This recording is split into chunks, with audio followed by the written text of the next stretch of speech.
मेरी जीजियों से, मेरे जीजाओं से, बेटियों से, बेटाओं से। मंजिल तक पहुंचने के लिए पांव की जरूरत होती है और शंकर तक पहुंचने के लिए भाव की जरूरत होती है। मंजिल तक पहुंचना है तो पांव की जरूरत होगी और शंकर तक पहुंचना है, शिव तक पहुंचना है, शंकर से कुछ प्राप्त करना है, झोली पसार कर अपनी झोलियों में खुशियां प्राप्त करना है तो भाव की जरूरत होती है, केवल भाव। अब कितने धनपति हैं, कितने करोड़पति, कितने सत्तापति, कितने वैभवपति हैं, कितना आपके पास में वैभव है, कितना धन है, कितनी संपदा है, वो कोई मायना नहीं रखता। आपका भाव कितना है, शंकर जी के प्रति आपका दिल कितना है, भगवान शंकर के प्रति आपका भाव कितना है, वो देखा जाए। और कभी मौका लगे ना तो एक बार सीहोर कुबेरेश्वर धाम रुद्राक्ष महोत्सव में आकर देखिएगा।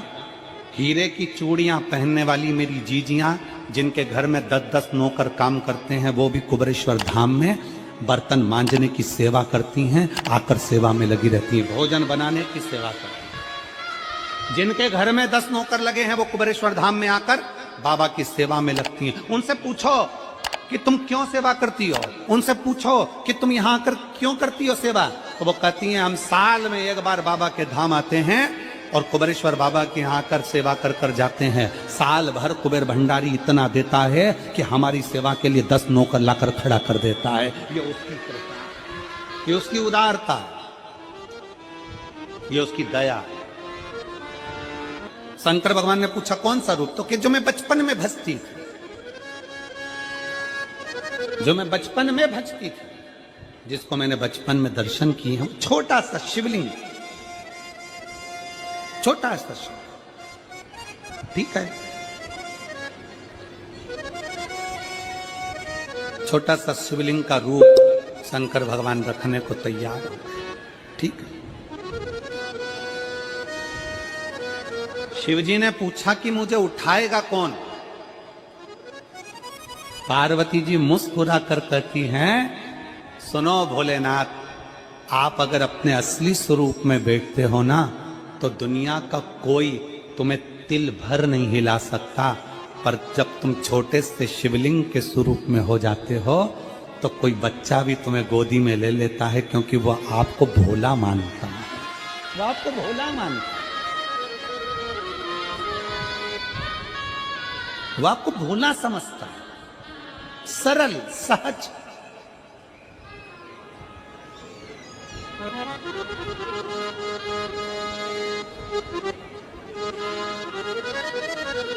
बहुत बड़ा दर्शन का फल है। शंकर भगवान की मूर्ति से दर्शन करने से ज्यादा बड़ा दर्शन का फल है शिवलिंग का दर्शन करना।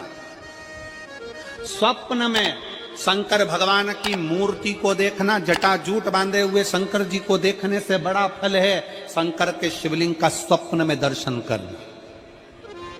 अगर सपने में किसी को शंकर का शिवलिंग दिखता है, सपने में कोई अपने घर से पानी चढ़ाने शंकर को जा रहा है, मैं लोटा भर के जल चढ़ा रही हूं, सपने में दिख रहा। और कई कई ऐसे भी होते हैं जिनको सपने में दिखने की जगह वो सपने में चल भी देती है।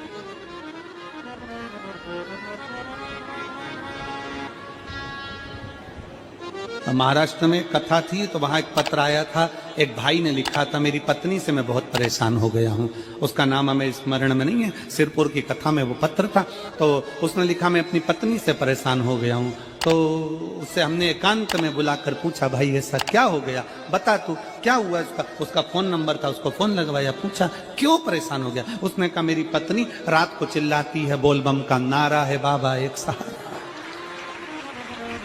कभी कभी सपने में बैठकर चिल्लाती रहती है, ऐसे बैठ जाएगी और चिल्लाएगी श्री शिवाय नमस्ते, श्री शिवाय नमस्ते।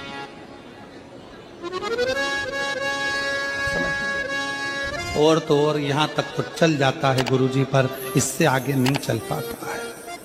हमने पूछा इससे आगे क्या। नींद में रसोई घर में जाना चाहिए, बाजू में बोतल रख के सोती है ना पानी पीने की, वो ही बाटल उठ के मेरे को शंकर जी समझ के उंडेल देती। दिक्कत है,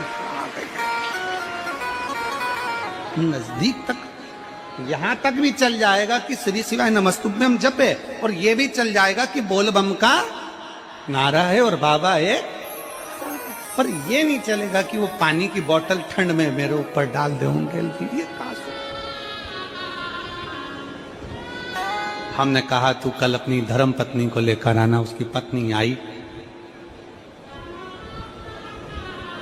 आंखों से उसके नीर बह रहा था, जल, आंखों से जल बह रहा था। जैसे आज गाड़ी चलाकर लेकर आने वाले जो भाई थे, अब कमल जी आपने किसको भेजा था हमें नहीं मालूम, जो गाड़ी चलाकर आज लेकर आए थे हमको लेकर, उनकी आंखों में जल भरा हुआ था।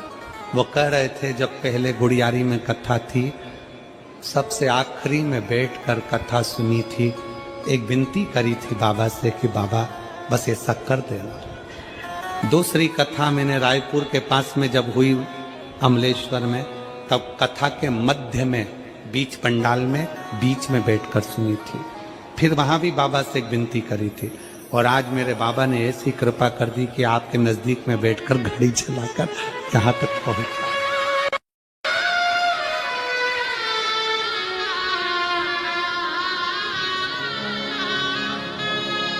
शिव कृपा।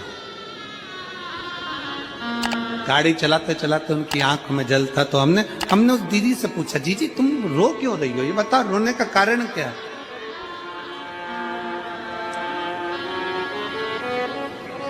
कहने लगी गुरुजी आपका इतनी नजदीक से दर्शन हो गया। हमने कहा जीजी एक बात सुन, आज बड़ी प्रसन्नता से कहते हैं कि किसी गुरु का दर्शन जब होता है तो आंखों से नीर बहता है।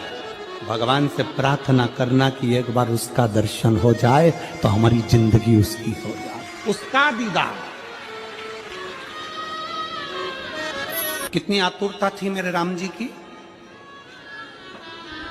राम जी ने शिवलिंग की स्थापना जब रामेश्वर में करी, उसके पहले राम जी ने हनुमान जी से कहा जाकर कैलाश पे से शिवलिंग लेकर आओ। रामचरितमानस का स्मरण करिएगा, जाओ कैलाश पर से शिवलिंग लेकर आओ, मुझे यहां पर पूजन करना है। राम जी ने हनुमान को शिवलिंग लेने भेज दिया। रामेश्वर धाम में राम जी इंतजार कर रहे थे, तभी हनुमान जी तो गए थे शिवलिंग लेने के लिए, और मां जानकी ने शिवलिंग का निर्माण कर दिया। राम जी ने शिवलिंग का निर्माण कर दिया, जानकी जी ने शिवलिंग का निर्माण कर दिया। मतलब शिव जी को प्राप्त करने के लिए क्षण की भी देरी नहीं करना चाहिए। तुरंत हनुमान जी शिवलिंग लेकर आए, हनुमान जी की आंख में जल। हनुमान जी बोले प्रभु, हनुमान जी बोले नाथ मेरे को शिवलिंग लेने भेजा था और मैं शिवलिंग लेकर आया, उससे पहले आपने रामेश्वर धाम की स्थापना कर दी। अब मेरे शिवलिंग का क्या होगा जो मैं लेकर आया? राम जी मुस्कुराकर बोले, रे हनुमान, शंकर के शिवलिंग की पूजन में तो देरी करना ही नहीं चाहिए।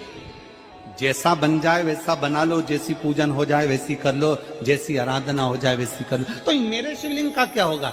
राम जी ने कहा चिंता मत करो हनुमान, इस शिवलिंग को मैं ले जाकर स्थापित करता हूं। एक शिवलिंग हनुमान जी महाराज का स्थापित करा, एक शिवलिंग सीता जी के हाथ का राम जी ने स्थापित करा। जो सीता जी के हाथ का स्थापित करा वो रामेश्वर शिवलिंग हुआ, और जो हनुमान जी के हाथ का स्थापित किया वो हनुमतेश्वर शिवलिंग हुआ, जो आज भी रामेश्वर में विराजमान। भगवान राम जी ने कहा सुनो हनुमान, जो रामेश्वर का दर्शन करने के लिए आएगा, रामेश्वर बाबा पर जल चढ़ाएगा, गंगोत्री से जल लेकर यहां पहुंचेगा, और गंगा जल जब वो रामेश्वर भगवान को चढ़ाएगा, रामेश्वर भगवान को चढ़ाया हुआ बड़े भाव से थोड़ा सा जल जब तक वो हनुमतेश्वर को नहीं चढ़ाएगा तब तक उसके 12 ज्योतिर्लिंग की यात्रा पूर्ण नहीं होगी। हनुमतेश्वर ज्योतिर्लिंग पर भी शिवलिंग का रूप धारण करे शंकर जी विराजमान। भगवान के स्वरूप से बड़ा शिवलिंग, और जितना पूजन का मौका मिल जाए, कोई कह दे ना, हमसे कोई कह दे किसी के यहाँ जाओ और कोई कह दे कि गुरुजी हमारे घर के मंदिर का दर्शन करिए, सबसे बड़ी खुशी हमारे जीवन की। ऐसा लगता है अंदर फुलझड़ियां फूट गई। उसमें भगवान शंकर का दर्शन होगा, उसमें लाडले ठाकुर का दर्शन होगा, उसमें उनकी कुल देवी का दर्शन होगा, उसमें देवता का दर्शन होगा।